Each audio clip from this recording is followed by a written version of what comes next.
Naraka Bladepoint is a game I'd literally never heard of, but as it was on Bios's radar and collected over 100k Steam reviews within a year of being released, we thought it might have something going for it. It's a battle royale with a twist that has Chinese-themed characters doing some crouching tiger hidden dragon to eliminate everyone else inside a frequently shrinking map.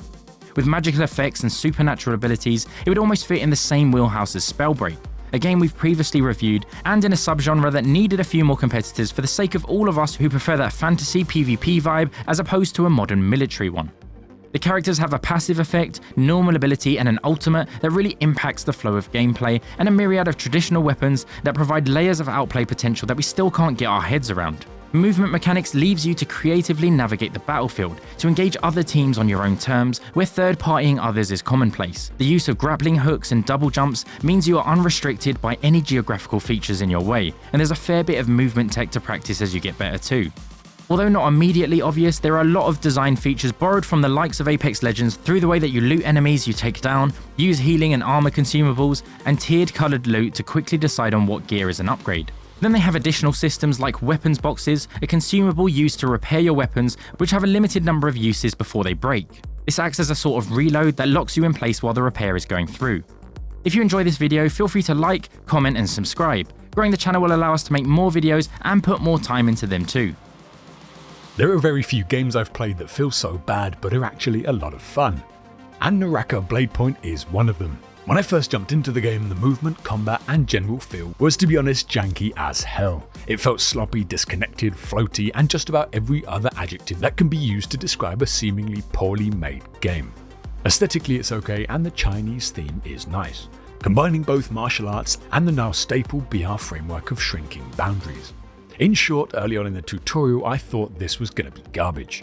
And to be honest, it kind of was. But as Nex and I started to play the game itself, the fast-paced movement, the combat, the satisfying fights, and the gear flexibility actually came together to make a really fun experience. Whether you want to go ranged with a rifle or a bow, or just jump in with nunchucks, there will be a playstyle for you, and I found that almost all of them are fun.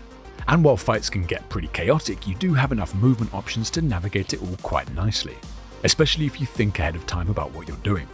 The grapple hook can let you engage or disengage, you have a dodge jump, and if you play a character with mobility, which I do, you have enough tools to really get yourself out of some pretty difficult situations, and some 1vx fights that are not to your advantage. Some of the customization in the game is quite nice, but generally the skills are what draw people to each character. I like this guy with some fire skills and mobility, and Nex played a more supportive character that could turn us invisible, which honestly saved our lives more than once. Overall, it's not a bad game. The jankiness is overshadowed by how fun it is to play, but whether or not it has potential to keep players for the long haul is probably questionable. But saying that, if you like Chinese themed games or you really like battle royales, it could be worth giving it a go.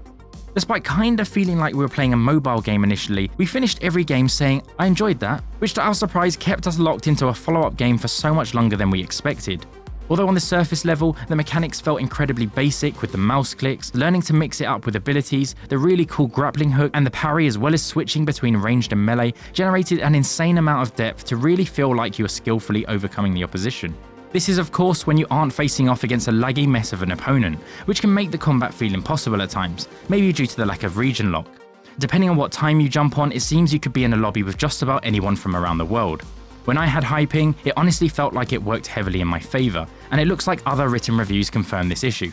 Naraka Bladepoint seemed to implement bot opponents in matches especially early on, similarly to Spellbreak and Fortnite, something we still can't fully get our head around. But at least for the first few games, it does allow a brand new player to ease into the gameplay a lot smoother. If you're looking for a game to take seriously, however, then note that the more you play and the higher your rank, the less bots you should come across. It's hard to state black and white whether we can recommend this game. We honestly had loads of fun playing it, and it's a familiar format for anyone who knows BRs. But we were constantly asking ourselves why we were finding it so fun. It feels like it kind of lacks a bit of polish. Menus weren't smooth to navigate, and the disparity between player skill levels can be a shock to the system. Bots, even on hard difficulty, were always a few left-click spams from death, but coming out on top of a huge battle and seeing all the enemy loot across the battlefield is a rewarding experience. So if you're into games that follow the Chinese design footprint and aesthetic rather than Western titles, and possibly have a mate or two to jump in with, then like us, I'm sure you'll have a great time.